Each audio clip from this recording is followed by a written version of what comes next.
यानंतर औदुंबर पाटील यांना मी व्यासपीठावरती आमंत्रित करतो. सन्माननीय व्यासपीठावरील सर्व मान्यवर मंडळी, माझे कुटुंबीय आणि MPSC करण्यासाठी महाराष्ट्राच्या कानाकोपऱ्यातून इथं जमलेल्या, आपलं स्वप्न उराशी घेऊन अधिकारी होण्याचं स्वप्न पाहणाऱ्या सर्व तरुण मित्र मैत्रिणींनो, युवक युवतींनो, बंधू भगिनींनो,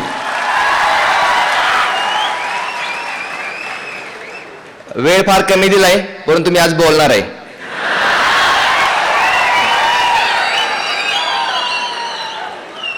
मित्रांनो, माझं डेप्युटी CEO म्हणून हे छोटंसं यश माझ्या आई वडिलांच्या संस्कारामुळं, माझ्या आजी आजोबांच्या प्रेमामुळं, आशीर्वादामुळं, पूर्वजांच्या पुण्यामुळं, तसेच माझे प्रायमरी टीचर ते अगदी युनिक अकॅडमीच्या प्राध्यापकांपर्यंत सर्व प्राध्यापकांनी केलेल्या मार्गदर्शनामुळं, माझ्या मित्रांनी आणि सर्व सवंगड्यांनी दिलेल्या सपोर्टमुळे आहे. आणि हे छोटंसं पुष्प मी त्या सर्वांना अर्पण करू इच्छितो.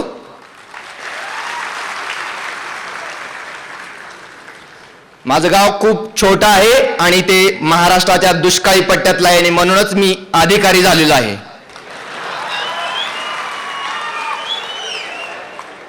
सर, 10वी आणि 12वी चांगले मार्क्स मिळाल्यानंतर मी गव्हर्नमेंट कॉलेज ऑफ इंजिनिअरिंग कराडमधून BE मेकॅनिकल 2011 साली केलेलं आहे.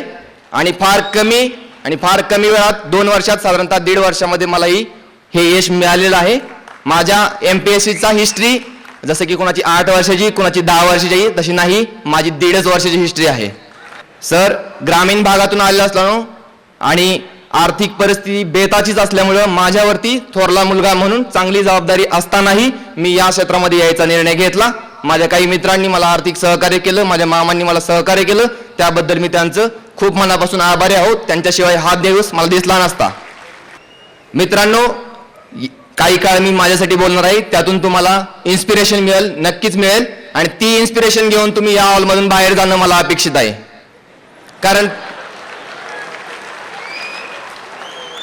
कारण मी या इथं बोलायला आलो आहे ते फक्त या राईट साईडला MPSC लिहिलेल्या 4 शब्दांसाठीच आलो आहे. आणि राज्य सेवा परीक्षा 2014 आणि येणाऱ्या 2015 मुख्य परीक्षा आणि प्रिलिम मेन्स इंटरव्ह्यू या 2 गोष्टींसाठीच मला बोलायचं आहे. मित्रांनो, आजपासून 96 दिवस राहिलेले आहेत परीक्षेसाठी आणि येणारा दिवस, प्रत्येक दिवस उद्यापासूनचा. सत्कार काय होतीलही, गेल्या वर्षी सत्कार झाले होते आणि पुढच्या वर्षी निश्चित सत्कार होईल. पण तुम्ही कुठे? तुम्ही कोपऱ्यात नको तर समोर पाहिजे.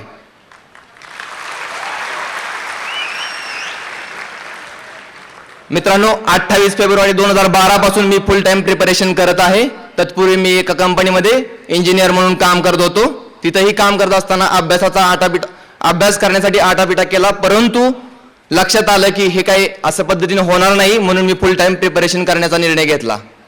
आणि मित्रांनो, 28 फेब्रुवारी 2014 पूर्वी माझं सिलेक्शन होत आहे. यानंतर जी दुसरी गोष्ट सांगायची आहे की 2 वर्षामध्ये 2 पोस्ट मिळालेल्या आहेत. MPSC बद्दल आता जे बोलणार आहे ते माझ्याबद्दल झालं.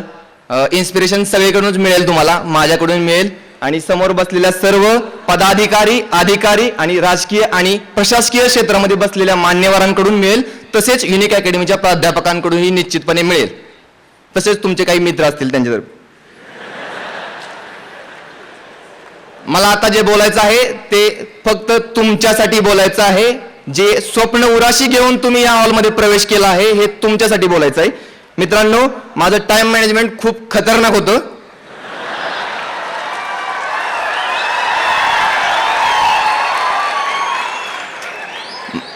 मी जास्त काळ अभ्यास कधीच केला नाही, 1 तासाच्या वर जागेवर कधीच बसलो नाही. माझं टाइम टेबल मित्रांनो 7 ते 8 महिने मी हा जो पिरियड होता, जो माझा आयुष्यातला सगळ्यात जास्त अभ्यास मी केला होता, त्या महिन्यात त्याचाच नियोजन मी तुम्हाला सांगतो. तर मी 5:20 उठायचो आणि 5:20 = सक्सेस, हाच माझा फॉर्म्युला आहे. त्यानंतर मित्रांनो, जर 10 सेकंद जरी मला लायब्ररीत जायला उशीर होत असेल तरी मी पळत जायचो. लायब्ररीत 7ला मी आतमध्ये जायचो. माझ्या घड्याळाचा अलार्म होता, त्यासाठी मी डिजिटल वॉच घेतलं होतं आणि तो 7चा अलार्म व्हायच्या पूर्वी मी आतमध्ये जाऊन माझ्या डायरीमध्ये एक सही करायचो की प्रेझेंट.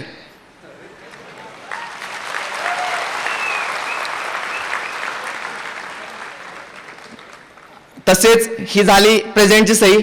ॲब्सेंटची सही शेवटी व्हायची ती 11:15 वाजता. माझ्या लायब्ररीतला पहिला येणारा विद्यार्थी आणि शेवटी जाणारा विद्यार्थी. मी 7च महिने अभ्यास केलाय, जास्त 10 वर्ष केलेलं नाही, 7च महिने केलाय, पण कट्टर अभ्यास केलेला आहे.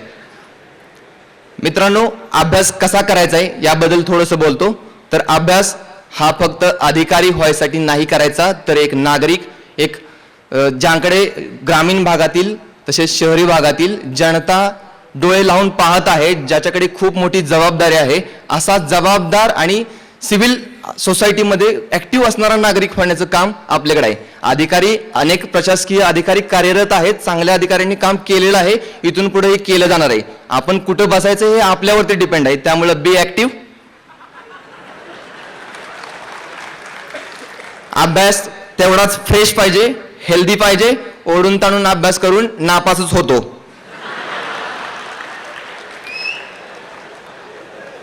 अभ्यासामध्ये माझे काही टेक्निक्स मी वापरले होते. त्यातलं एक टेक्निक्स, कुठल्याही पुस्तकाची इंडेक्स थेरी.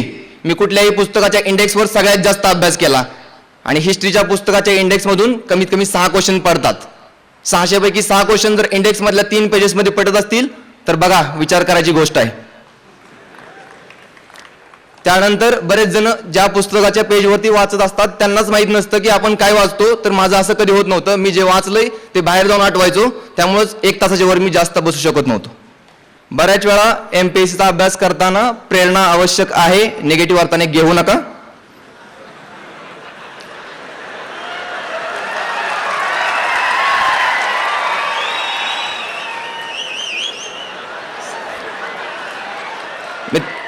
मित्रांनो, येणाऱ्या परीक्षेमधून 31 मे, 1 जून आणि 1 जून 2014 मध्ये येणारी एक्झाम जी अप्रोचिंग आहे तुमच्यासाठी फार महत्वाची आहे. तर ही संधी दवडू नका. 3 महिने 96 दिवस राहील, म्हणजे टोटल 96 दिवस राहिलेले आहेत. आणि मित्रांनो, पुन्हा एक गोष्ट लक्षात ठेवा की संधी तुमचं दार ठोठावत आहे. Opportunity is knocking at your door. जर कुणाला अपयश आले असेल, जर कोणी खचून गेला असेल तर पुन्हा आपला स्वतःला सांगा की be stable, be like officer. आणि कोलंबसाचं एक गर्वगीत आहे, त्याच्यातल्या 1-2 ओळी आहेत की कोलंबस त्यांच्या सहकाऱ्यांना म्हणतो की खचून जाऊ नका. तर त्यावेळेस 1-2च ओळी आहेत त्यातल्या. तर सांगा परत MPSCला जर नापास झाला, काही झालं, whatever may be the condition, अनंत आमची ध्येयासक्ती, अनंत अनाशा, किनारा तुला पावर आला, मानवतेचे निशान मिरवू महासागरात, जिंकून खंड सारा.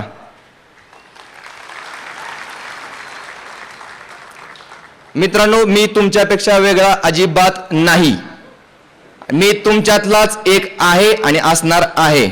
मी ग्राउंडवरतीच आहे, कुठेही यशाच्या शिखरावरती अजिबात गेलेलो नाही. जाणीव, तळमळ, जिद्द, चिकाटी हे वर्ड जरी आचरणात आणायला अवघड असले तरी पुन्हा स्वतःला लक्षात ठेवा, don't under estimate your self. तुमच्यात पॉवर आहे, प्रत्येकात पॉवर आहे. इथं बसलेल्या हॉलमधल्या सर्व तरुणांमध्ये नवचैतन्याची पॉवर आहे.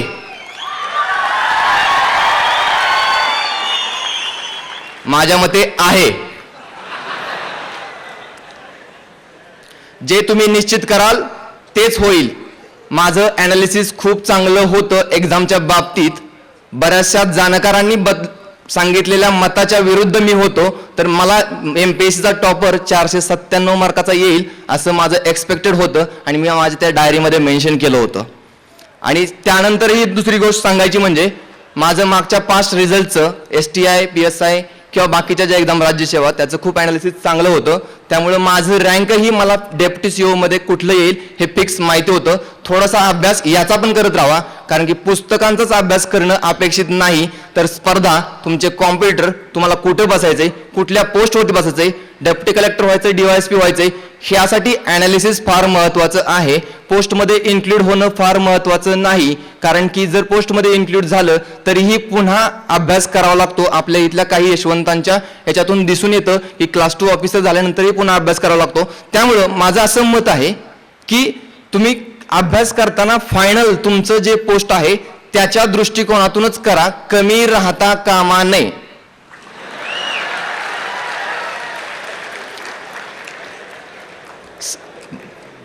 मनोगताचा शेवट करताना मित्रांनो, मी पुन्हा अजून एक गोष्ट अधोरेखित करू इच्छितो की आमच्याकडे खूप पॉवर आहे.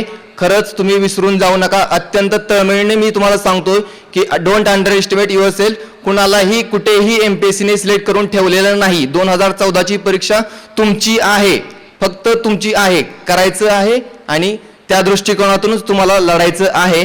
तुम्हा सर्वांना या परीक्षेतून माझ्या समवेत काम करायला मिळावं आणि ती संधी तुमच्या पदरात ईश्वराने लवकर पाडावी यासाठी खूप खूप शुभेच्छा. Best of luck.